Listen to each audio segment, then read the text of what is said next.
ಮಿತ್ರರೇ ನಮಸ್ಕಾರ. ಮಿತ್ರರೇ, ಉಪಮುಖ್ಯಮಂತ್ರಿ ಡಿ.ಕೆ. ಶಿವಕುಮಾರ್ ಫಾರಿನ್ ಟ್ರಿಪ್ನಲ್ಲಿದ್ದಾರೆ. ತನ್ನ ಫ್ಯಾಮಿಲಿ ಜೊತೆಗೆ ವಿದೇಶ ಪ್ರವಾಸವನ್ನು ಕೈಗೊಂಡಿದ್ದಾರೆ.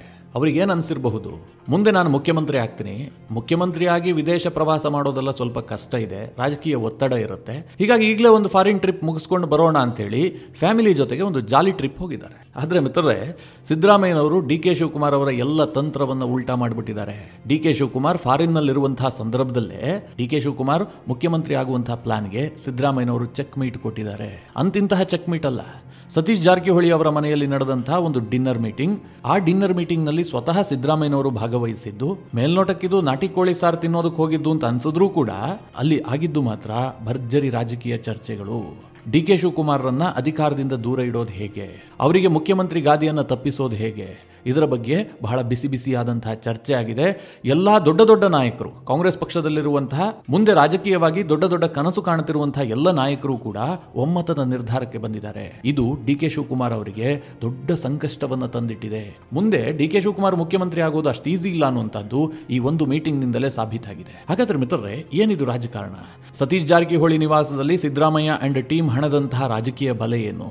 ಡಿ.ಕೆ. ಶಿವಕುಮಾರ್ ಅವರ ಮುಖ್ಯಮಂತ್ರಿ ಹಾದಿ ಎಷ್ಟು ಕಠಿಣವಾಗಿದೆ? ಇದೆಲ್ಲದನ್ನು ಈ ವಿಡಿಯೋದಲ್ಲಿ ನಿಮಗೆ ಡೀಟೇಲ್ ಆಗಿ ತಿಳಿಸ್ಕೊಡ್ತೀನಿ. ನೀವು ಈ ವಿಡಿಯೋನ ಕೊನೆವರೆಗೂ ಮಿಸ್ ಮಾಡದೆ ನೋಡಿ. ಮಿತ್ರರೇ, ಸತೀಶ್ ಜಾರಕಿಹೊಳಿ ಅವರ ಕುಮಾರಕೃಪ ರಸ್ತೆಯ ಸರ್ಕಾರಿ ಬಂಗಲೆಯಲ್ಲಿ ಒಂದು ಡಿನ್ನರ್ ಮೀಟಿಂಗ್ ಅನ್ನು ಆಯೋಜನೆ ಮಾಡಲಾಗಿತ್ತು. ಆರಂಭದಲ್ಲಿ ಏನು ಸುದ್ದಿ ಇತ್ತು, ಕೆಲ ಶಾಸಕರು ಅಲ್ಲಿಗೆ ಬರ್ತಾರೆ ಅಂತ. ಆನಂತರ ಗೊತ್ತಾಯಿತು ಸ್ವತಃ ಮುಖ್ಯಮಂತ್ರಿಗಳು ಕೂಡ ಅಲ್ಲಿಗೆ ಹೋಗ್ತಾ ಇದ್ದಾರೆ ಅಂತ. ಅಂತಿಮವಾಗಿ ಅಲ್ಲಿ ಮುಖ್ಯಮಂತ್ರಿಗಳು ಭಾಗಿಯಾಗ್ತಾರೆ, ಗೃಹ ಸಚಿವ ಪರಮೇಶ್ವರ್ ಭಾಗಿಯಾಗ್ತಾರೆ, ಸಿದ್ದರಾಮಯ್ಯ ಬಣದ ಕೆ.ಎನ್. ರಾಜಣ್ಣ ಭಾಗಿಯಾಗ್ತಾರೆ, ಎಚ್.ಸಿ. ಮಹದೇವಪ್ಪ ಭಾಗಿಯಾಗ್ತಾರೆ, ದೊಡ್ಡ ದೊಡ್ಡ ನಾಯಕರು ಭಾಗಿಯಾಗ್ತಾರೆ. ಜೊತೆಗೆ 35ಕ್ಕೂ ಹೆಚ್ಚು ಶಾಸಕರು ಆ ಡಿನ್ನರ್ ಮೀಟಿಂಗ್ ನಲ್ಲಿ ಭಾಗಿಯಾಗಿದ್ರು. ಮಿತ್ರರೇ, ಇದು ಕೇವಲ ಒಂದು ಸಭೆ ಅಲ್ಲ, ಊಟ ಮಾಡೋದಕ್ಕೆ ಮಾತ್ರ ಅವರಲ್ಲಿ ಹೋಗಿರಲಿಲ್ಲ.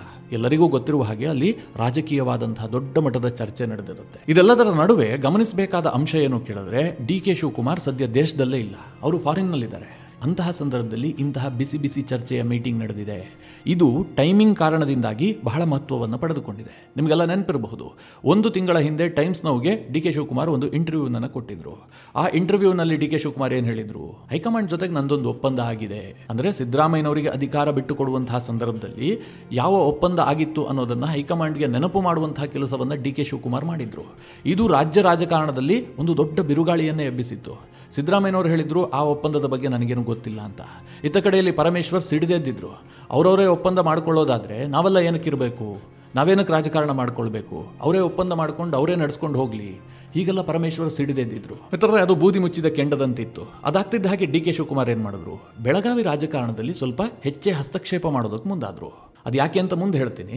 ಆದರೆ ಬೆಳಗಾವಿಯಲ್ಲಿ ಡಿ.ಕೆ. ಶಿವಕುಮಾರ್ ಅವರು ಯಾವಾಗ ಇನ್ವಾಲ್ವ್ ಆಗ್ತಾ ಬಂದ್ರೋ ಹಾಗೆಲ್ಲ ಸರ್ಕಾರಗಳಿಗೆ ದೊಡ್ಡ ಬಿಸಿ ತುಪ್ಪವಾಗಿದೆ. ಈ ಹಿಂದೆ ಕುಮಾರಸ್ವಾಮಿ ಅವರ ಸರ್ಕಾರ ಪತನಗೊಂಡಿದ್ದು ಕೂಡ ಡಿ.ಕೆ. ಶಿವಕುಮಾರ್ ಬೆಳಗಾವಿಗೆ ಕಾಲಿಟ್ಟಿದ್ದಕ್ಕೆ, ಲಕ್ಷ್ಮೀ ಹೆಬ್ಬಾಳ್ಕರ್ ಅವರಿಗೆ ಮಿತಿ ಮೀರಿದ ಸಪೋರ್ಟ್ ಮಾಡಿದ ಕಾರಣದಿಂದಾಗಿ ರಮೇಶ್ ಜಾರಕಿಹೊಳಿ ಅವತ್ತು ಸಿಡಿದೆದ್ದು ಸರ್ಕಾರವನ್ನೇ ಪತನಗೊಳಿಸಿದ್ರು.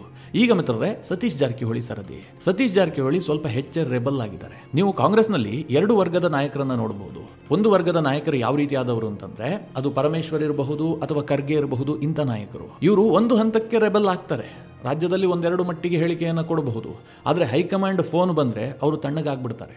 ಹೈಕಮಾಂಡ್ ಹಾಕಿದಂತಹ ಗೆರೆಯನ್ನ ಅವರು ಯಾವತ್ತೂ ಕೂಡ ದಾಟೋದಿಲ್ಲ. ಇನ್ನೊಂದು ವರ್ಗದ ನಾಯಕರು ಯಾರು ಕೇಳಿದ್ರೆ, ಈ ಡಿ.ಕೆ. ಶಿವಕುಮಾರ್, ಸತೀಶ್ ಜಾರಕಿಹೊಳಿ ಇಂತಹ ನಾಯಕರು. ಇವರು ಹೈಕಮಾಂಡ್ಗೆ ಬೆಲೆ ಕೊಡ್ತಾರೆ ನಿಜ, ಆ ಹೈಕಮಾಂಡ್ಗೂ ಕೂಡ ಒತ್ತಡವನ್ನು ಕ್ರಿಯೇಟ್ ಮಾಡುವಂತಹ ಸಾಮರ್ಥ್ಯ ಇರುವಂತಹ ನಾಯಕರು, ಆ ರೀತಿಯಾಗಿ ಯೋಚನೆ ಮಾಡುವಂತಹ ನಾಯಕರು ಕೂಡ ಹೌದು. ಹೀಗಾಗಿ ಸತೀಶ್ ಜಾರಕಿಹೊಳಿ ಈ ಬಾರಿ ಸ್ವಲ್ಪ ಹೆಚ್ಚೇ ರೆಬಲ್ ಆಗಿದ್ದಾರೆ. ಮುಖ್ಯವಾಗಿ ಬೆಳಗಾವಿಯ ಕಾಂಗ್ರೆಸ್ ಸಮಾವೇಶ ಇರಬಹುದು, ಅಲ್ಲಿ ಡಿ.ಕೆ. ಶಿವಕುಮಾರ್ ತೋರಿಸಿದಂತಹ ಇಂಟ್ರೆಸ್ಟ್ ಇರಬಹುದು, ಸತೀಶ್ ಜಾರಕಿಹೊಳಿ ಅವರನ್ನ ಸೈಡ್ ಲೈನ್ ಮಾಡಿದಂತಹ ಪರಿ ಇರಬಹುದು. ಇದೆಲ್ಲದರಿಂದ ಸತೀಶ್ ಜಾರಕಿಹೊಳಿ ಸಿಕ್ಕಾಪಟ್ಟೆ ಸಿಟ್ಟಾಗಿದ್ದಾರೆ. ಇದಕ್ಕೆ ಮುಯ್ಯಿಗೆ ಮುಯ್ಯಿ ತೀರಿಸಿಕೊಳ್ಳೋದಕ್ಕೋಸ್ಕರವಾಗಿ ಸತೀಶ್ ಜಾರಕಿಹೊಳಿ ಹವಣಿಸ್ತಾ ಇದ್ದಾರೆ. ಸಿ.ಟಿ. ರವಿ ಕೇಸ್ನಲ್ಲೂ ಕೂಡ ಸತೀಶ್ ಜಾರಕಿಹೊಳಿ ಉಲ್ಟಾ ಹೊಡೆದಿದ್ರು, ಲಕ್ಷ್ಮೀ ಹೆಬ್ಬಾಳ್ಕರ್ ವಿರುದ್ಧವಾಗಿ ತೀರ್ಮಾನ ಕೈಗೊಂಡಿದ್ರು. ಇನ್ನೊಂದು ಮಿತ್ರರೇ, ಬೆಳಗಾವಿಯ ಕಾಂಗ್ರೆಸ್ ಅಧ್ಯಕ್ಷರ ನೇಮಕ ವಿಚಾರದಲ್ಲೂ ಕೂಡ ಲಕ್ಷ್ಮೀ ಹೆಬ್ಬಾಳ್ಕರ್ ವರ್ಸಸ್ ಸತೀಶ್ ಜಾರಕಿಹೊಳಿ ನಡುವೆ ದೊಡ್ಡ ಮಟ್ಟದ ಫೈಟ್ ನಡೀತಾ ಇದೆ. ಈ ಎಲ್ಲ ಕಾರಣದಿಂದಾಗಿ ಸತೀಶ್ ಜಾರಕಿಹೊಳಿ ಇಡೀ ಕೆಪಿಸಿಸಿಯ ಕಂಟ್ರೋಲ್ ಅನ್ನು ತೆಗೆದುಕೊಳ್ಳಬೇಕು ಅಂತ ಬಯಸ್ತಾ ಇದ್ದಾರೆ. ಅವರಿಗೆ ಕಂಟ್ರೋಲ್ ಸಿಗಬೇಕು ಅನ್ನೋದಕ್ಕಿಂತಲೂ ಹೆಚ್ಚಾಗಿ ಡಿ.ಕೆ. ಶಿವಕುಮಾರ್ ಅವರ ಕಂಟ್ರೋಲ್ ತಪ್ಪಬೇಕು ಅನ್ನುವಂಥದ್ದೇ ಸತೀಶ್ ಜಾರಕಿಹೊಳಿ ಅವರ ಬಯಕೆ. ಇನ್ನೊಂದು ಕಡೆ ಸಿದ್ದರಾಮಯ್ಯನವರ ವಿಚಾರವನ್ನು ಕೂಡ ಹೇಳಬೇಕು ನಿಮಗೆ ಮಿತ್ರರೇ. ಸಿದ್ದರಾಮಯ್ಯ ಮತ್ತು ಡಿ ಕೆ ಶಿವಕುಮಾರ್ ನಡುವೆ ಅಧಿಕಾರ ಹಂಚಿಕೆಯ ಒಪ್ಪಂದ ಆಗಿದೆ, ಇದು 100% ಸತ್ಯ. ಆದರೆ ಎಷ್ಟು ವರ್ಷಗಳಿಗೆ ಅಧಿಕಾರ ಹಂಚಿಕೆ ಅಂತ ಯಾರಿಗೂ ಗೊತ್ತಿಲ್ಲ. ಸದ್ಯ ನಡೀತಿರುವಂತಹ ಬೆಳವಣಿಗೆಯನ್ನು ನೋಡಿದ್ರೆ 2:3 ಅಂತ ಗೊತ್ತಾಗ್ತಾ ಇದೆ. ಅಂದ್ರೆ 2 ವರ್ಷ ಸಿದ್ದರಾಮಯ್ಯನವರು ಮುಖ್ಯಮಂತ್ರಿ, 3 ವರ್ಷ ಡಿ ಕೆ ಶಿವಕುಮಾರ್ ಮುಖ್ಯಮಂತ್ರಿ ಅನ್ನುವ ರೀತಿಯಲ್ಲಿ ಒಪ್ಪಂದ ಆಗಿತ್ತು. ಈ ಮಾತನ್ನ ಕಾಂಗ್ರೆಸ್ ಮೂಲಗಳೇ ಹೇಳ್ತಾ ಇದ್ದಾವೆ. ಹೀಗಾಗಿ ಇನ್ನೇನೊಂದು 5-6 ತಿಂಗಳಿಗೆ ಅಧಿಕಾರ ಹಸ್ತಾಂತರ ಮಾಡುವಂತಹ ಪ್ರಮೇಯ ಬರುತ್ತೆ. ಆ ಸಂದರ್ಭದಲ್ಲಿ ಯಾವ ಕಾರಣಕ್ಕೂ ಕೂಡ ಬಿಡಬಾರದು. ಸಿದ್ದರಾಮಯ್ಯ ಮುಖ್ಯಮಂತ್ರಿಯಾಗಿ ಮುಂದುವರಿಬೇಕು, ಡಿ ಕೆ ಶಿವಕುಮಾರ್ ಪಕ್ಷದಲ್ಲಿ ಸ್ವಲ್ಪ ವೀಕ್ ಆಗಬೇಕು. ಹಾಗೆ ಮಾಡಬೇಕಾದ್ರೆ ಏನ್ ಮಾಡಬೇಕು? ಒಂದಷ್ಟು ಒತ್ತಡವನ್ನು ಕ್ರಿಯೇಟ್ ಮಾಡಬೇಕು. ಅದಕ್ಕೆ ಬೇಕಾದಂತಹ ಅಡಿಗಲ್ಲನ್ನ ಈಗಲಿಂದಲೇ ಇಡಬೇಕು ಅಂತ ಸಿದ್ದರಾಮಯ್ಯನವರು ಕೂಡ ಒಂದು ಯತ್ನ ಆರಂಭಿಸಿದ್ದಾರೆ. ಸಿದ್ದರಾಮಯ್ಯನವರ ಬಣವೂ ಕೂಡ ಅಷ್ಟೇ ಆಕ್ಟಿವ್ ಆಗಿದೆ. ಮಿತ್ರರೇ, ಈಗ ಸತೀಶ್ ಜಾರಕಿಹೊಳಿ ಅವರ ನಿವಾಸದಲ್ಲಿ ನಡೆದಂತಹ ಡಿನ್ನರ್ ಮೀಟಿಂಗ್ ವಿಚಾರಕ್ಕೆ ಬರೋದಾದ್ರೆ ಅಲ್ಲಿ ಕೆಲವೊಂದಷ್ಟು ನಿರ್ಣಯವನ್ನು ಕೈಗೊಳ್ಳಲಾಗಿದೆ. ಆ ನಿರ್ಣಯಗಳೇನು ಕೇಳಿದ್ರೆ, ಮೊದಲನೇದಾಗಿ ಆದಷ್ಟು ಶೀಘ್ರವಾಗಿ ಕ್ಯಾಬಿನೆಟ್ ಅನ್ನ ರಿಷಫಲ್ ಮಾಡಬೇಕು. ಕೆಲವೊಂದಷ್ಟು ಸಚಿವರನ್ನ ಕೈಬಿಟ್ಟು ಹೊಸದಾಗಿ ಕೆಲವರನ್ನ ಸೇರಿಸಿಕೊಳ್ಳಬೇಕು. ಸಂಕ್ರಾಂತಿಯ ಬಳಿಕ ಇದಾಗಲೇಬೇಕು ಅಂತ ಹೇಳಿ ಆ ನಿರ್ಣಯವನ್ನ ಕೈಗೊಳ್ಳಲಾಗಿದೆ. ನಿಮ್ಗೆ ಅನಿಸಬಹುದು ಸಿದ್ದರಾಮಯ್ಯನವರು ಯಾಕೆ ಇದಕ್ಕೆ ಒಲವು ತೋರಿಸ್ತಾರೆ? ಈ ಸಚಿವ ಸಂಪುಟ ವಿಸ್ತರಣೆ ಅಥವಾ ಪುನರ್ರಚನೆ ಏನಿದೆ ಇದು ಜೇನುಗೂಡಿಗೆ ಕಲ್ಲು ಹೊಡೆದಾಗಲ್ವಾ ಅಂತ ಕೆಲವರಿಗೆ ಅನಿಸಬಹುದು. ಮಿತ್ರರೇ, ಒಮ್ಮೆ ಸಚಿವ ಸಂಪುಟ ವಿಸ್ತರಣೆ ಅಥವಾ ಪುನರ್ರಚನೆ ಆಯಿತು ಅಂತಂದ್ರೆ ಸರ್ಕಾರ ಇನ್ನೊಂದು ವರ್ಷ ಯಾವುದೇ ರೀತಿಯಲ್ಲೂ ಅಲ್ಲಾಡೋದಿಲ್ಲ ಅನ್ನುವಂಥ ಸಂದೇಶ ಅದು. ಈಗೇನಾದ್ರೂ ಅದಾಗ್ಬಿಟ್ರೆ ಸಿದ್ದರಾಮಯ್ಯನವರು ಇನ್ನೊಂದು ವರ್ಷ ಕಂಟಿನ್ಯೂ ಆಗ್ತಾರೆ ಅನ್ನುವಂಥದ್ದು ಪಕ್ಕ ಆಗುತ್ತೆ. ಇದು ಆಗಬಾರದು ಅಂತ ಡಿ ಕೆ ಶಿವಕುಮಾರ್ ಪ್ರಯತ್ನ ಮಾಡ್ತಾ ಇದ್ದಾರೆ. ಯಾವ ಕಾರಣಕ್ಕೂ ಕೂಡ ಪುನರ್ರಚನೆಯೂ ಆಗಬಾರದು, ವಿಸ್ತರಣೆ ಕೂಡ ಆಗಬಾರದು. ಅದಕ್ಕೆ ತಡೆಯೊಡ್ಡುವಂತಹ ಕೆಲಸವನ್ನ ಡಿ ಕೆ ಶಿವಕುಮಾರ್ ಮಾಡ್ತಾ ಇದ್ದಾರೆ. ಜೊತೆಗೆ ಮಿತ್ರರೇ, ಸಚಿವ ಸಂಪುಟ ಪುನರ್ರಚನೆ ಆದರೆ ಹೆಚ್ಚಿನ ಸಂಖ್ಯೆಯಲ್ಲಿ ಡಿ ಕೆ ಶಿವಕುಮಾರ್ ಅವರ ಬೆಂಬಲಿಗ ಸಚಿವರನ್ನೇ ಕೈ ಬಿಡುವಂತಹ ಸಾಧ್ಯತೆಗಳಿದೆ.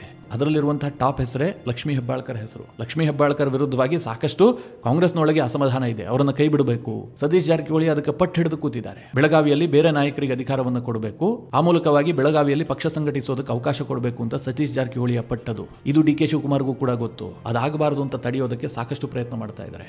ಇನ್ನೊಂದು ಮಿತ್ರರೇ, ಅತಿ ಮುಖ್ಯವಾಗಿ ಕೈಗೊಂಡಂತಹ ನಿರ್ಧಾರ ಏನು ಕೇಳಿದ್ರೆ, ಈ ಹಿಂದೆ ಸಿದ್ದರಾಮಯ್ಯನವರು ಮುಖ್ಯಮಂತ್ರಿ ಆದಂತಹ ಸಂದರ್ಭದಲ್ಲಿ ಕೇಂದ್ರ ಹೈಕಮಾಂಡ್ ಒಂದು ಸಂದೇಶವನ್ನು ಕೊಟ್ಟಿತ್ತು. ಡಿ ಕೆ ಶಿವಕುಮಾರ್ ಉಪಮುಖ್ಯಮಂತ್ರಿ ಆಗಿರ್ತಾರೆ, ಏಕೈಕ ಉಪಮುಖ್ಯಮಂತ್ರಿ. ಜೊತೆಗೆ ಅವರು ಕೆಪಿಸಿಸಿ ಅಧ್ಯಕ್ಷರಾಗಿ ಮುಂದುವರಿತಾರೆ. ಎಲ್ಲಿಯವರೆಗೆ?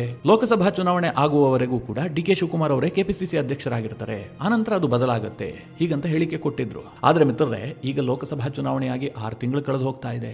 ಇನ್ನೂ ಕೂಡ ಡಿ ಕೆ ಶಿವಕುಮಾರ್ ಕೆಪಿಸಿಸಿ ಅಧ್ಯಕ್ಷ ಗಾದಿಯನ್ನ ಬಿಡಲು ಸಿದ್ಧರಿಲ್ಲ. ಅವರು ನಾನೇ ಮುಂದುವರಿಬೇಕು ಅಂತಿದ್ದಾರೆ. ಎಲ್ಲಿಯವರೆಗೆ?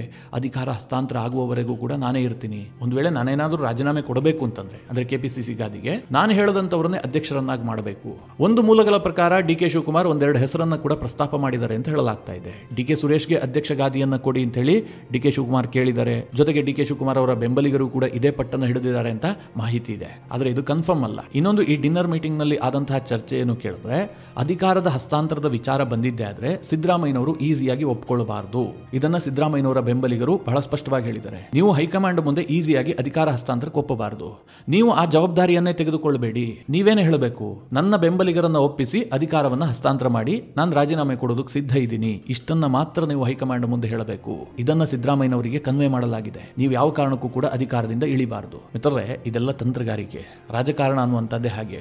ಯಾವ ಸಮಯದಲ್ಲಿ ಯಾರು ಬೇಕಾದರೂ ಶತ್ರುಗಳಾಗಬಹುದು, ಯಾರು ಬೇಕಾದರೂ ಮಿತ್ರರಾಗಬಹುದು. ಈಗ ಸಿದ್ದರಾಮಯ್ಯನವರ ಬಣಕ್ಕೆ ಏನು ಅನ್ನಿಸ್ತಾ ಇದೆ? ಶತಾಯ ಗತಾಯ ಏನಕೇನ ಡಿ ಕೆ ಶಿವಕುಮಾರ್ ಅವರನ್ನ ಮುಖ್ಯಮಂತ್ರಿ ಗಾದಿಯಿಂದ ತಪ್ಪಿಸಬೇಕು. ಅವರನ್ನ ಕಾಂಗ್ರೆಸ್ ಪಕ್ಷದಲ್ಲಿ ಸಾಕಷ್ಟು ವೀಕ್ ಮಾಡಬೇಕು. ಇದು ಸಿದ್ದರಾಮಯ್ಯನವರ ಬಣದ ಅತಿ ದೊಡ್ಡ ಗುರಿ. ಇದನ್ನು ಸಾಧಿಸೋದಕ್ಕೆ ಅವರು ಹಗಲು ರಾತ್ರಿ ಪ್ರಯತ್ನ ಮಾಡ್ತಾ ಇದ್ದಾರೆ. ಅದಕ್ಕೆ ಸಿದ್ದರಾಮಯ್ಯನವರಿಗೆ ಹೇಳಿದ್ದು, ನೀವು ಅಧಿಕಾರ ಬಿಟ್ಟುಕೊಡುವಂತಹ ಜವಾಬ್ದಾರಿಯನ್ನು ತೆಗೆದುಕೊಳ್ಳಲೇಬೇಡಿ, ಅದನ್ನು ನಮ್ಮ ಹೆಗಲಿಗೆ ವಹಿಸಿ. ಆಗೇನಾಗುತ್ತೆ? ಕೇಂದ್ರ ಹೈಕಮಾಂಡ್ ಸಹಜವಾಗಿ ಸಿದ್ದರಾಮಯ್ಯನವರ ಬೆಂಬಲಿಗರನ್ನ ಸಂಪರ್ಕ ಮಾಡಬೇಕಾದಂತಹ ಅನಿವಾರ್ಯತೆ ಬರುತ್ತೆ. ಸಿದ್ದರಾಮಯ್ಯನವರ ಬೆಂಬಲಿಗರು ಅಂತಂದ್ರೆ ಎಂಎಲ್ಎಗಳು. ಹಿಂದೆಯೂ ಕೂಡ 2023ರಲ್ಲಿ ಸಿದ್ದರಾಮಯ್ಯನವರು ಮುಖ್ಯಮಂತ್ರಿ ಆಗುವಂತಹ ಸಂದರ್ಭದಲ್ಲಿ ಸಿದ್ದರಾಮಯ್ಯನವರು ಕೇಂದ್ರ ಹೈಕಮಾಂಡ್ಗೆ ಏನು ಹೇಳಿದ್ರು? ನೀವು ನನ್ನನ್ನೇ ಬೇಕಾದರೂ ಮುಖ್ಯಮಂತ್ರಿ ಮಾಡಿ ಅಥವಾ ಡಿ ಕೆ ಶಿವಕುಮಾರ್ ಅವರನ್ನೇ ಮುಖ್ಯಮಂತ್ರಿ ಮಾಡಿ, ಆದರೆ ಶಾಸಕರನ್ನ ಸಂಪರ್ಕ ಮಾಡಿ, ಶಾಸಕರ ಅಭಿಪ್ರಾಯಕ್ಕೆ ಬೆಲೆ ಕೊಡಿ, ಹೀಗಂತ ಸಿದ್ದರಾಮಯ್ಯನವರು ಹೇಳಿದ್ರು. ಯಾಕೆ ಗೊತ್ತಾ? ಸಿದ್ದರಾಮಯ್ಯನವರಿಗೆ ಗೊತ್ತು, ಒಂದು ವೇಳೆ ಈಗ 138 ಜನ ಶಾಸಕರು ಏನಿದ್ದಾರೆ ಕಾಂಗ್ರೆಸ್ನಲ್ಲಿ, ಅವರೆಲ್ಲರ ಅಭಿಪ್ರಾಯವನ್ನು ಸಂಗ್ರಹಿಸಿದ್ರೆ ಸಿದ್ದರಾಮಯ್ಯನವರಿಗೆ ಕನಿಷ್ಠ 100 ಜನ ಎಂಎಲ್ಎಗಳ ಬೆಂಬಲ ಸಿಗುತ್ತೆ. ಅದು ಸಿದ್ದರಾಮಯ್ಯನವರಿಗೆ ಗೊತ್ತು. ಅಷ್ಟ್ಯಾಕೆ ಕಾಂಗ್ರೆಸ್ನಲ್ಲಿ ಸಿದ್ದರಾಮಯ್ಯನವರು ಪಾಪ್ಯುಲರ್ ಆಗಿದ್ದಾರೆ ಅಂತಂದ್ರೆ, ಇವತ್ತು ಮಿತ್ರರೇ, ಸಿದ್ದರಾಮಯ್ಯನವರ ಹಿಂದೆ ದೊಡ್ಡ ವೋಟ್ ಬ್ಯಾಂಕ್ ಇದೆ. ಒಂದು ಮುಸ್ಲಿಂ ವರ್ಗದ ವೋಟ್ ಏನಿದೆ ಅದು ಸಿದ್ದರಾಮಯ್ಯನವರ ಜೊತೆಗೆ ಗಟ್ಟಿಯಾಗಿ ನಿಂತ್ಕೊಂಡಿದೆ. ನೀವೆಲ್ಲ ವಕಫ್ ವಿಚಾರ ಅದು ಇದು ಎಲ್ಲ ನೋಡಿದ್ರಿ. ಅದನ್ನೆಲ್ಲ ನಾನು ಡೀಟೇಲ್ ಆಗಿ ಹೇಳೋದಕ್ಕೆ ಹೋಗೋದಿಲ್ಲ. ಎರಡನೇದಾಗಿ, ಕುರುಬ ಮತ ಈ ರಾಜ್ಯದಲ್ಲಿ 150ರಿಂದ 160 ಕ್ಷೇತ್ರಗಳಲ್ಲಿ ನಿರ್ಣಾಯಕ ಮತಗಳು. ಹೀಗಾಗಿ ಕಾಂಗ್ರೆಸ್ನ ಎಂಎಲ್ಎಗಳು ಗೆದ್ದು ಬರಬೇಕು ಅಂತಂದ್ರೆ ಕುರುಬರ ವೋಟ್ ನಿರ್ಣಾಯಕ ಆಗುತ್ತೆ. ಅದಕ್ಕೆ ಸಿದ್ದರಾಮಯ್ಯನವರ ಬೆಂಬಲ ಬೇಕಾಗುತ್ತೆ. ಇದರ ಜೊತೆಗೆ ದಲಿತ ಮತಗಳು ಕೂಡ ಸಿದ್ದರಾಮಯ್ಯನವರ ಜೊತೆಗಿದೆ. ಅಂದ್ರೆ ಅಹಿಂದ ವರ್ಗದ ಮತ ಬ್ಯಾಂಕ್ ಏನಿದೆ ಅದು ಸಿದ್ದರಾಮಯ್ಯನವರ ಬೆನ್ನಿಗಿದೆ. ಡಿ ಕೆ ಶಿವಕುಮಾರ್ಗೆ ಆ ಕೆಪಾಸಿಟಿ ಇಲ್ಲ. ಡಿ ಕೆ ಶಿವಕುಮಾರ್ ಏನಿದ್ರು ಕೂಡ ಹಳೆ ಮೈಸೂರು ಭಾಗದ ನಾಯಕ. ಒಂದಷ್ಟು ಒಕ್ಕಲಿಗ ಶಾಸಕರು ಡಿ ಕೆ ಶಿವಕುಮಾರನ್ನ ಬೆಂಬಲಿಸ್ತಾರೆ. ಅದನ್ನು ಬಿಟ್ಟರೆ ಉತ್ತರ ಕರ್ನಾಟಕಕ್ಕೆ ಹೋಗಿ ಡಿ ಕೆ ಶಿವಕುಮಾರ್ ನಾಯಕ ಅಂತಂದರೆ ಯಾರೂ ಒಪ್ಕೊಳ್ಳೋದಿಲ್ಲ. ಅಷ್ಟೇ ಏಕೆ ಬೆಳಗಾವಿಯಲ್ಲಿ ಲಕ್ಷ್ಮೀ ಹೆಬ್ಬಾಳ್ಕರ್ ಬೆಂಬಲ ಕೊಡ್ತಾರೆ ಬಿಟ್ಟರೆ ಬೆಳಗಾವಿಯಲ್ಲಿ ಉಳಿದ ಯಾವ ಶಾಸಕರು ಡಿ ಕೆ ಶಿವಕುಮಾರ್ ಪರವಾಗಿ ನಿಂತ್ಕೊಳ್ತಾರೆ? ಯಾರೂ ಇಲ್ಲ. ಇಂತಹ ಪರಿಸ್ಥಿತಿಯಲ್ಲಿ ಡಿ ಕೆ ಶಿವಕುಮಾರ್ ಇದ್ದಾರೆ. ಹೀಗಾಗಿ ಸಿದ್ದರಾಮಯ್ಯನವರ ಬೆಂಬಲಿಗರು ಮುಖ್ಯಮಂತ್ರಿಗಳಿಗೆ ಒಂದು ಸಲಹೆಯನ್ನು ಕೊಟ್ಟಿದ್ದಾರೆ. ಅಧಿಕಾರ ಬಿಡುವಂತಹ ಸನ್ನಿವೇಶದಲ್ಲಿ ಆ ಜವಾಬ್ದಾರಿಯನ್ನು ನಮ್ಮ ಹೆಗಲಿಗೆ ವಹಿಸಿ, ನಾವು ಅದನ್ನು ನೋಡ್ಕೊಳ್ತೀವಿ. ಇದೇನನ್ನ ಸೂಚಿಸ್ತಾ ಇದೆ ಅಂತಂದ್ರೆ ಮುಂದೆ ದೊಡ್ಡ ಸಂಘರ್ಷಕ್ಕೆ ಕಾರಣ ಆಗುತ್ತೆ. ಹೈಕಮಾಂಡ್ ಏಕಾಏಕಿಯಾಗಿ ದೆಹಲಿಗೆ ಸಿದ್ದರಾಮಯ್ಯ ಮತ್ತು ಡಿ ಕೆ ಶಿವಕುಮಾರನ್ನ ಕರೆಸ್ಬಿಟ್ಟು ನೀವು ರಾಜೀನಾಮೆ ಕೊಡ್ರಿ ಡಿ ಕೆ ಶಿವಕುಮಾರ್, ನೀವು ಪ್ರಮಾಣ ವಚನವನ್ನು ಸ್ವೀಕರಿಸಿ ಅಂತ ಹೇಳೋದಕ್ಕೆ ಸಾಧ್ಯ ಇಲ್ಲ. ಆ ರೀತಿಯ ಪರಿಸ್ಥಿತಿಯನ್ನು ಸಿದ್ದರಾಮಯ್ಯನವರ ಬೆಂಬಲಿಗರು ನಿರ್ಮಾಣ ಮಾಡ್ತಾ ಇದ್ದಾರೆ. ಡಿ ಕೆ ಶಿವಕುಮಾರ್ ವಿದೇಶದಲ್ಲಿರುವಂತಹ ಸಂದರ್ಭದಲ್ಲೇ ಇಲ್ಲಿ ಕೆಡ್ಡ ತೋಡಿದ್ದಾರೆ. ಇದು ಬಹಳ ಸ್ಪಷ್ಟವಾಗಿ ಗೊತ್ತಾಗ್ತಾ ಇದೆ. ಹಾಗಾದ್ರೆ ಡಿ ಕೆ ಶಿವಕುಮಾರ್ಗೆ ಮುಖ್ಯಮಂತ್ರಿ ಆಗೋದಕ್ಕೆ ಸಾಧ್ಯ ಇಲ್ವಾ ಕೇಳಿದ್ರೆ, ಮಿತ್ರರೇ, ಸದ್ಯದ ಪರಿಸ್ಥಿತಿಯಲ್ಲಿ ಡಿ ಕೆ ಶಿ ಅವರ ಹಾದಿ ತೀರಾ ಕಠಿಣ ಆಗ್ತಾ ಹೋಗ್ತಾ ಇದೆ. ಕಳೆದ 6 ತಿಂಗಳ ಹಿಂದೆ ಇದ್ದಂತಹ ಪರಿಸ್ಥಿತಿ ಈಗ ಕಾಂಗ್ರೆಸ್ ಪಕ್ಷದಲ್ಲಿ ಇಲ್ಲ. ಇದಂತೂ 100% ಸತ್ಯ. ಈ ಹಿಂದೆ ಸಿದ್ದರಾಮಯ್ಯನವರು ಅಷ್ಟಾಗಿ ಏನು ಅಧಿಕಾರದಲ್ಲಿ ಮುಂದುವರಿಬೇಕು ಅಥವಾ ಈ ಹಿಂದೆ ಆದಂತಹ ಒಪ್ಪಂದವನ್ನು ಮುರಿತಾರೆ ಅಂತ ಹೇಳೋದಕ್ಕೆ ಸಾಧ್ಯ ಇರಲಿಲ್ಲ. ಆದರೆ ಯಾವಾಗ ಸತೀಶ್ ಜಾರಕಿಹೊಳಿ ಅವರ ನಿವಾಸದಲ್ಲಿ ಆದಂತಹ ಡಿನ್ನರ್ ಮೀಟಿಂಗ್ಗೆ ಸ್ವತಃ ಸಿದ್ದರಾಮಯ್ಯನವರು ಹೋಗಿದ್ರು, ಆಗ ಪಕ್ಕ ಆಯಿತು ಸಿದ್ದರಾಮಯ್ಯನವರು ಅಷ್ಟು ಈಸಿ ಅಧಿಕಾರವನ್ನು ಹಸ್ತಾಂತರ ಮಾಡೋದಿಲ್ಲ. ಒಂದು ವೇಳೆ ಅಧಿಕಾರ ಹಸ್ತಾಂತರ ಮಾಡಲೇಬೇಕಾದಂತಹ ಸನ್ನಿವೇಶ ಬಂದ್ರೆ, ಈ ಹಿಂದೆ ಯಡಿಯೂರಪ್ಪನವರು ಮಾಡಿದ್ರಲ್ಲ, ನಾನು ಅಧಿಕಾರದಿಂದ ಇಳಿತೀನಿ ಆದರೆ ನಾನು ಹೇಳಿದವರೇ ಮುಖ್ಯಮಂತ್ರಿ ಆಗಬೇಕು, ಆ ಪರಿಸ್ಥಿತಿಗೆ ಸಿದ್ದರಾಮಯ್ಯನವರು ತಂದಿಡ್ತಾರೆ. ಹಾಗೇನಾದರೂ ಆದರೆ ಸಿದ್ದರಾಮಯ್ಯನವರ ಬಣದವರೇ ನಾಯಕರಾಗ್ತಾರೆ. ಈಗ ಅವರು ಇಮಿಡಿಯೇಟ್ ಆಗಿ ಮಾಡೋದೇನು ಕೇಳಿದ್ರೆ, ಸಿದ್ದರಾಮಯ್ಯನವರು ಸಂಕ್ರಾಂತಿಯ ಬಳಿಕ ದೆಹಲಿಗೆ ಹೋಗುವಂತ ಸಾಧ್ಯತೆಗಳಿದೆ. ಆ ಬಗ್ಗೆಯೂ ಕೂಡ ಚರ್ಚೆ ಆಗಿದೆ. ಅದಕ್ಕೆ ಮುಂಚೆ ದೆಹಲಿಗೆ ಒಂದಷ್ಟು ಜನ ಕಾಂಗ್ರೆಸ್ನ ನಾಯಕರು ಹೋಗ್ತಾರೆ. ಯಾರವರು ಕೇಳಿದ್ರೆ ಸಿದ್ದರಾಮಯ್ಯನವರ ಬೆಂಬಲಿಗರು.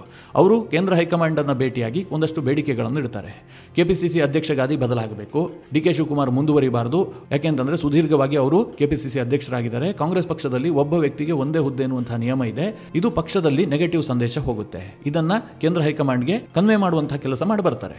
ಅದಾಗ್ತಿದ್ದ ಹಾಗೆ ಸಿದ್ದರಾಮಯ್ಯನವರು ದೆಹಲಿಗೆ ಹೋಗ್ತಾರೆ. ಅವರು ಒಂದು ಪಟ್ಟಿ ಹಿಡ್ಕೊಂಡು ಹೋಗಿರ್ತಾರೆ. ಯಾರನ್ನ ಕೆಪಿಸಿಸಿ ಅಧ್ಯಕ್ಷ ಗಾದಿಗೆ ನಿಯೋಜಿಸಬಹುದು, ಯಾರಿಗೆ ಕೊಟ್ಟರೆ ಏನೇನು ಲಾಭ ಆಗುತ್ತೆ, ಆ ಪಟ್ಟಿಯನ್ನ ಕೇಂದ್ರ ಹೈಕಮಾಂಡ್ಗೆ ಕೊಡ್ತಾರೆ. ಅಂದ್ರೆ ಇದರಲ್ಲಿದ್ದಂತಹ ಒಂದು ಹೆಸರನ್ನೇ ಮಾಡಿ ಅಂತ. ಯಾರು ಆ ಲಿಸ್ಟ್ ಅಲ್ಲಿ ಇದ್ದಾರೆ ಕೇಳಿದ್ರೆ, number 1 Satish Jarkiholi front runner KPCC ಅಧ್ಯಕ್ಷ ಗಾದಿಗೆ. ಎರಡನೇ ಹೆಸರು ಎಂ ಬಿ ಪಾಟೀಲ್. ಹೀಗೆ ಕೆಲವೊಂದು ಹೆಸರುಗಳನ್ನ ಸಿದ್ದರಾಮಯ್ಯನವರು ಹೈಕಮಾಂಡ್ ಮುಂದಿಡ್ತಾರೆ. ಇದರ ಜೊತೆಗೆ ಕ್ಯಾಬಿನೆಟ್ ರಿಷಫಲ್ ಬಗ್ಗೆಯೂ ಕೂಡ ಕೇಂದ್ರ ಹೈಕಮಾಂಡ್ಗೆ ಬೇಡಿಕೆ ಇಡ್ತಾರೆ. ಮಾಡಬೇಕು, ಒತ್ತಡ ಜಾಸ್ತಿ ಇದೆ, ಮಾಡದೆ ಹೋದರೆ ಸ್ಥಳೀಯ ಸಂಸ್ಥೆಗಳ ಚುನಾವಣೆ ಇದೆ, ಅಲ್ಲೆಲ್ಲ ಹಿನ್ನಡೆ ಆಗಿಬಿಡಬಹುದು, ಹೀಗೆಲ್ಲ ಸಿದ್ದರಾಮಯ್ಯನವರು ಹೇಳ್ತಾರೆ. ಜೊತೆಗೆ ಡಿಸಿಎಂ ಹುದ್ದೆಯ ಬಗ್ಗೆಯೂ ಕೂಡ ಒಂದು ಪ್ಲಾನ್ ರೆಡಿ ಆಗಿದೆ. ಡಿ ಕೆ ಶಿವಕುಮಾರ್ ಒಬ್ಬರೇ ಉಪಮುಖ್ಯಮಂತ್ರಿ ಆಗಿರಬಾರ್ದು, ಸಮುದಾಯವಾರು ಡಿಸಿಎಂಗಳ ಹಂಚಿಕೆ ಆಗಬೇಕು, ಕನಿಷ್ಠ 3 ಡಿಸಿಎಂಗಳಿರಬೇಕು, ಮುಖ್ಯವಾಗಿ ಒಬ್ಬ ದಲಿತ ವರ್ಗದ ಡಿಸಿಎಂ ಇರಬೇಕು, ಮುಸ್ಲಿಂ ಸಮುದಾಯಕ್ಕೂ ಕೂಡ ಡಿಸಿಎಂ ಕೊಡಬೇಕು ಅಂತ ಸಿದ್ದರಾಮಯ್ಯನವರು ಪ್ರತಿಪಾದನೆ ಮಾಡಿದಾರಂತೆ. ಆ ಮೂಲಕವಾಗಿ ಮತ್ತೊಂದು ದಾಳವನ್ನು ಉರುಳಿಸೋದಕ್ಕೂ ಕೂಡ ಸಿದ್ದರಾಮಯ್ಯನವರು ರೆಡಿ ಆಗಿಬಿಟ್ಟಿದ್ದಾರೆ. ಹಿಂದೊಂದು ವಿಡಿಯೋದಲ್ಲಿ ಹೇಳಿದ್ದೆ ಯಾವ ರೀತಿಯಾಗಿ ಮುಸ್ಲಿಂ ರಾಜಕಾರಣವನ್ನು ಸಿಎಂ ಸಿದ್ದರಾಮಯ್ಯನವರು ಮಾಡ್ತಾ ಇದ್ದಾರೆ ಅಂತ. ಹೀಗಾಗಿ ಡಿಸಿಎಂ ಹುದ್ದೆಗಳನ್ನು ಕೂಡ ಹೆಚ್ಚು ಮಾಡಬೇಕು ಅನ್ನುವಂಥ ಪ್ರಯತ್ನವನ್ನು ಕೂಡ ಸಿದ್ದರಾಮಯ್ಯನವರು ಮಾಡ್ತಾರೆ. ಈ ಎಲ್ಲ ಬೇಡಿಕೆಗಳೊಂದಿಗೆ ದೆಹಲಿಗೆ ಹೋಗ್ತಾರೆ. ಒಟ್ಟಾರೆಯಾಗಿ ಇದೆಲ್ಲವೂ ಏನನ್ನು ಸೂಚಿಸ್ತಾ ಇದೆ? ಡಿ ಕೆ ಶಿವಕುಮಾರ್ ಅವರನ್ನ ಕಾಂಗ್ರೆಸ್ನಲ್ಲಿ ವೀಕ್ ಮಾಡಬೇಕು. ಅವರು ಈಗಿನ ಪೊಸಿಷನ್ ನಲ್ಲಿ ಇರಬಾರದು. ಅಂದ್ರೆ ಕೆಪಿಸಿಸಿ ಅಧ್ಯಕ್ಷ ಗಾದಿ ಜೊತೆಗೆ ಏಕೈಕ ಡಿಸಿಎಂ, ಈ ರೀತಿಯ ಎರಡನೇ ಶಕ್ತಿ ಕೇಂದ್ರವಾಗಿ ಅವರು ಉಳ್ಕೊಂಡಿದ್ದೇ ಆದ್ರೆ ನಾಳೆ ಸಿದ್ದರಾಮಯ್ಯನವರು ಇಳಿದಂತಹ ಸಂದರ್ಭದಲ್ಲಿ ಸಹಜವಾಗಿ ಡಿ ಕೆ ಶಿವಕುಮಾರ್ ಮೊದಲ ಆಯ್ಕೆ ಆಗಿರ್ತಾರೆ. ಹಾಗಾಗಬಾರದು. ಇನ್ನೊಂದು ಪವರ್ ಹೌಸ್ ನಿರ್ಮಾಣ ಮಾಡಬೇಕು, ಅದನ್ನ ಸಿದ್ದರಾಮಯ್ಯನವರ ಬಣದಿಂದಲೇ ನಿರ್ಮಾಣ ಮಾಡಬೇಕು ಅನ್ನುವಂತಹ ರೀತಿಯಲ್ಲಿ ಈ ಡಿನ್ನರ್ ಮೀಟಿಂಗ್ ನಲ್ಲಿ ಚರ್ಚೆ ಆಗಿದೆ. ಹೀಗಾಗಿ ಮಿತ್ರರೇ, ಡಿ ಕೆ ಶಿವಕುಮಾರ್ ಫಾರಿನ್ನಲ್ಲಿರುವಂತಹ ಸಂದರ್ಭದಲ್ಲೇ ಅವರಿಗೆ ದೊಡ್ಡ ಸಂಕಷ್ಟ ಎದುರಾಗಿದೆ. ನಿಮಗೆಲ್ಲ ನೆನಪಿರಬಹುದು, 2016ರಲ್ಲಿ ಡಿ ಕೆ ಶಿವಕುಮಾರ್ ಅಮೆರಿಕ ಪ್ರವಾಸ ಕೈಗೊಂಡಿರ್ತಾರೆ. ಆಗ ಸಿದ್ದರಾಮಯ್ಯನವರು ಇದೇ ರೀತಿಯ ಒಂದು ಡಿನ್ನರ್ ಮೀಟಿಂಗ್ ಮಾಡ್ತಾರೆ.